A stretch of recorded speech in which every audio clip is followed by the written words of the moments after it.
हाय सांग मैंने D R cooking रे आपण समस्त को स्वागत। आशा करुँची आपण मैंने समस्ते बहुत भलरे थे। आजिर रेसिपी अंडा बिरयानी आपण मैंने देखिपे। चलतु आजिर रेसिपी स्टार्ट करिबा। अंडा बिरयानी बनवाई प्रथमे आम अंडा को गोटे जगार रखी नवा। से अल्प टिके पानी दे गैस ऑन करिकी 5 मिनिट पई अंडा को सिझेई नवा। 5 मिनिट पर अंडा तो आमर ये सिझीज। ये मु बिरयानी चाउल को भिजई देची। या 10 मिनिट पई भलरे भिजई दबा। 10 मिनिट पई चाउल को भिजई नेले बिरयानी आमर बहुत भल होता है। ये देखिपे मु 10टी प्याज को काटी नेची। एथिरे अधा आम बिरयानी पई बाहर करी नबा। अधा रसुण मिसेकी ताकू ग्राइंडर करी नबा। 10 मिनिट पर देखिपे चाउल आमर ये केते भलरे भिजी जाइए। एबे याकू आम एमती बाहर करी नबा। बिरयानी बनैवाटा बहुत सहज। आपण मैंने भी एमती टेस्टी बिरयानी बनैकी खाई पारिबे। एमती टेस्टी बिरयानी बनैवा पई मो वीडियो को देखंतु। मु एठी केते सहजरे केते सुंदर भाबरे आपण मानकु बनैकी देखैबी। आपण माने देखिले निहाती भाबरे शिखि पारिबे। एबे एठी मु सब चाउल को बाहर करी नेछि। याकू मु छांकुणी साहाय्य रे छांकी नाही, गोटे छोट कढ़ई रे बाहर करी नेछि। देखि पारुथिबे एठी एबे हमर अंडा भी सिझी जाइछि। बिरयानी बनैवा पई मु एठी गोटे डेगची बसई नेछि। आधा किलो बिरयानी चाउल बनैवा पई मु एठी 100 ग्राम रो रिफाइन ऑयल नेछि। ता सहित गोटे गोटा गरम मसला को नेछि। याकू एबे हमें पैकेट रू बाहर करी नबा। देखि पारुथिबे मु एठी पॉकेट रू बाहर करी नेछि। आ एई फड़ को टिके फाड़ी नेछि। एबे हमें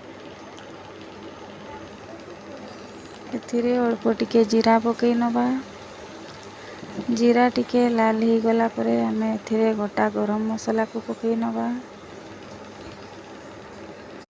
प्रेशर कुकर नथिले भी एमिति डेगची साहाय्य रे भल भाबरे सहजरे बिरयानी बनई पारिबे। एबे एथिरे हमें काटिकी रखिथिबा प्याज को पकई नबा। प्याज को टिके भल भाबरे लाल करिकी फ्राई करी नबा।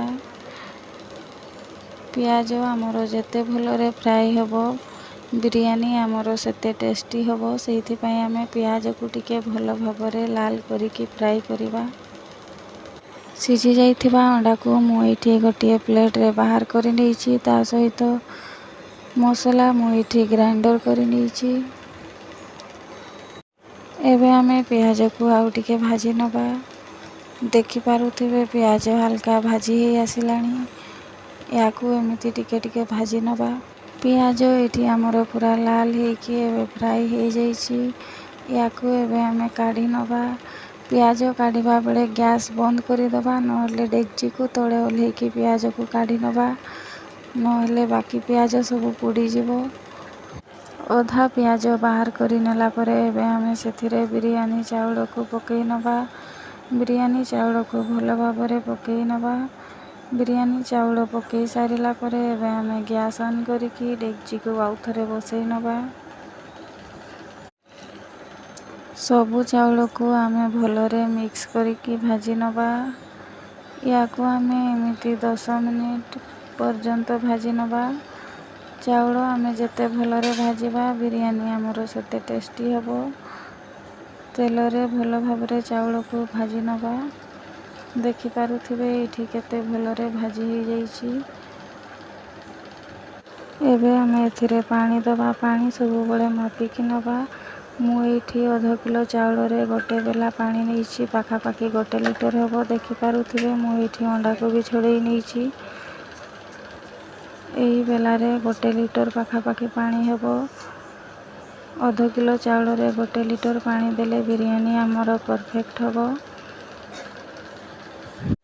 पानी दबा आगरू आमे बिरयानी चाउल रे 1 चामच लूण पकेइबा। बिरयानी चाउल रे 1 चामच लूण पकेइले चाउल आमर बहुत भलरे सिझी जीवो। बिरयानी रे भी टेस्ट आसी जीवो। बिरयानी बहुत स्वादिष्ट हो जीवो। एबे हमें 1 चामच लूण पकई ଲୁଣକୁ ଟିକେ ଭଲରେ ମିକ୍ସ କରି ନେବା। ଲୁଣ ଟିକେ ଭଲରେ ମିକ୍ସ ହେଇଗଲା ପରେ ଆମେ ଏବେ ସେଥିରେ ଗୋଟେ ବେଲା ପାଣିକୁ ପକେଇ ନେବା।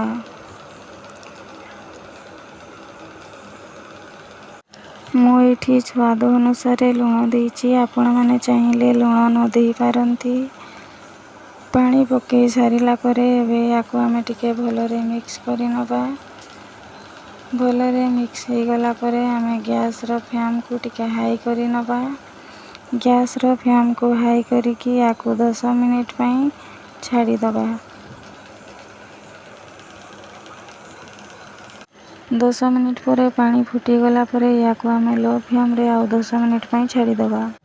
ବିରିୟାନୀ ବନେଇବା ପାଇଁ ମୁଁ ଏଇଠି 4ଟି ଆଳୁ ନେଇଛି। ଦେଖିପାରୁଥିବେ ବିରିୟାନୀ ଚାଉଳ ଏବେ କେତେ ଭଲରେ ସିଝି ଯାଇଛି। ଏବେ ମୁଁ ଏଇଠି 4ଟି ଆଳୁକୁ ଭଲ ଭାବରେ କାଟି ନେଇଛି। ୟାକୁ ଏମିତି ସାଇଜ୍ କରିକି କାଟି ନେବା। ଏବେ ଗ୍ୟାସ୍ ଅନ୍ କରିକି ଗୋଟିଏ କଢ଼େଇ ବସାଇ ନେବା। ଦେଖିପାରୁଥିବେ ବିରିୟାନୀ ଚାଉଳ କେତେ ଭଲରେ ସିଝି ଯାଇଛି, କେତେ ଭଲ ଦେଖାଯାଉଛି। କଢ଼େଇ ଆମର ଗରମ ହେଇଯାଇଛି। ଏବେ ଆମେ 100 ଗ୍ରାମର ସୋରିଷ ତେଲ ଆଡ଼୍ କରି ନେବା। ଆପଣମାନେ ଚାହିଁଲେ ରିଫାଇନ୍ ତେଲ ବି ଆଡ଼୍ କରିପାରିବେ। ମୁଁ ଏଇଠି ସୋରିଷ ତେଲ ନେଇଛି। ଏଥିରେ ଅଳ୍ପ ଟିକେ ହଳଦୀ ଗୁଣ୍ଡ ଦେଇଛି। ହଳଦୀ ଗୁଣ୍ଡ ପକାଇକି ଅଣ୍ଡାକୁ ଫ୍ରାଏ କରିଲେ ଫ୍ରାଏ ବହୁତ ଭଲରେ ହୁଏ। ଦେଖିପାରୁଥିବେ ମୁଁ ଏଇଠି ଏମିତି ଟିକେ ହଳଦୀ ପକାଇ ଗୋଟିଏ ଅଣ୍ଡାକୁ ପକାଇ ଦେଇଛି। ଏବେ ୟାକୁ ଟିକେ ପଲଟେଇ ନେବା। ୟାକୁ ଟିକେ ଲାଲ କରିକି ଫ୍ରାଏ କରି ନେବା। ଦେଖିପାରୁଥିବେ ଏଇଠି କେତେ ଭଲରେ ଫ୍ରାଏ ହେଇଯାଇଛି, କେତେ ଭଲରେ ଲାଲ ହେଇଯାଇଛି। ୟାକୁ ଏବେ ଆମେ ବାହାର କରି ନେବା। ଅଣ୍ଡାକୁ ବାହାର କରି ସାରିଲା ପରେ ଏବେ ଆମେ ସେଇ ତେଲରେ କାଟିକି ରଖିଥିବା ଆଳୁକୁ ଫ୍ରାଏ କରି ନେବା। ଏମିତି ଭାବରେ ସବୁ ଆଳୁକୁ ତେଲରେ ପକାଇ ନେବା। ୟାକୁ ଟିକେ ଭଲରେ ଲାଲ କରିକି ଫ୍ରାଏ କରି ନେବା। ବିରିୟାନୀ ବନେଇବା ପାଇଁ ମୁଁ ଏଇଠି ଗୋଟେ ଆଳୁକୁ 4 ଫାଳ କରିକି କାଟି ନେଇଛି। ଦେଖିପାରୁଥିବେ ଆଳୁ ଆମର ଏଇଠି କେତେ ଭଲରେ ଫ୍ରାଏ ହେଇଯାଇଛି, କେତେ ଭଲରେ ଲାଲ ହେଇଯାଇଛି। ଏବେ ୟାକୁ ଆମେ ଗୋଟେ ପ୍ଲେଟ୍ରେ କାଢ଼ି ନେବା।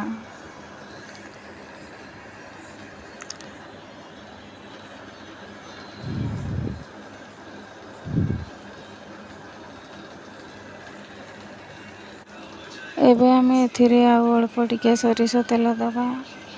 ଅଳ୍ପ ଟିକେ ସୋରିଷ ତେଲ ଦେଇ ସାରିଲା ପରେ ଗ୍ରାଇଣ୍ଡର୍ କରିକି ରଖିଥିବା ମସଲାକୁ ଏଥିରେ ପକାଇ ନେବା।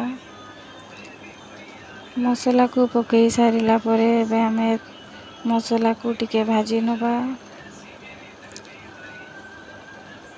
ମସଲା ଟିକେ ଭାଜି ହେଇଗଲା ପରେ ଏବେ ଆମେ ସ୍ୱାଦ ଅନୁସାରେ ଗୋଟେ ଚାମଚ ଲୁଣ ପକାଇ ନେବା। ଗୋଟେ ଚାମଚ ହଳଦୀ ଗୁଣ୍ଡ ପକାଇ ନେବା। ଗୋଟେ ଚାମଚ ଲଙ୍କା ଗୁଣ୍ଡ ପକାଇ ନେବା। ଗୋଟେ ଚାମଚ ଧନିଆ ଗୁଣ୍ଡ ପକାଇ ନେବା। ଗୋଟେ ଚାମଚ ଗରମ ମସଲା ପକାଇ ନେବା। ଗୋଟେ ଚାମଚ ଅଣ୍ଡା କାଢ଼ି ମସଲା ପକାଇ ନେବା। ଏବେ ଆମେ ଏଥିରେ ଟିକେ ଚିକେନ୍ ମସଲା ବି ପକାଇ ନେବା। ମସଲାକୁ ଟିକେ ଭଲରେ ଭାଜି ନେବା।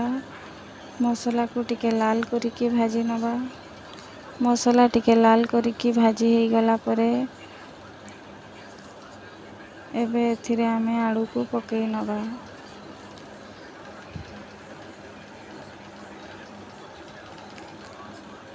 ଏବେ ଆମେ ଆଳୁକୁ ମସଲା ସହ ଆଉ ଟିକେ ଭଲରେ ଭାଜି ନେବା। 1-2 ମିନିଟ୍ ପାଇଁ ଆଳୁକୁ ଟିକେ ଭଲରେ ଭାଜି ନେବା। ଆମେ ଯେତେ ଭଲରେ ଭାଜିବା ଟେଷ୍ଟ ଆମର ସେତିକି ଭଲ ଆସିବ।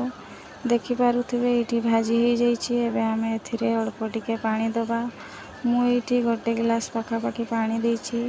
ଏବେ ୟାକୁ ଟିକେ ଭଲରେ ମିକ୍ସ କରିଦେବା। ଭଲରେ ମିକ୍ସ ହେଇଗଲା ପରେ 10 ମିନିଟ୍ ୟାକୁ ଫୁଟିବା ପାଇଁ ଛାଡ଼ିଦେବା। 10 ମିନିଟ୍ ପରେ ଦେଖିପାରୁଥିବେ ଆଳୁ ଆମର କେତେ ଭଲରେ ସିଝି ଯାଇଛି। ଏଥିରେ ଆମେ ଅଣ୍ଡାକୁ ପକାଇ ନେବା।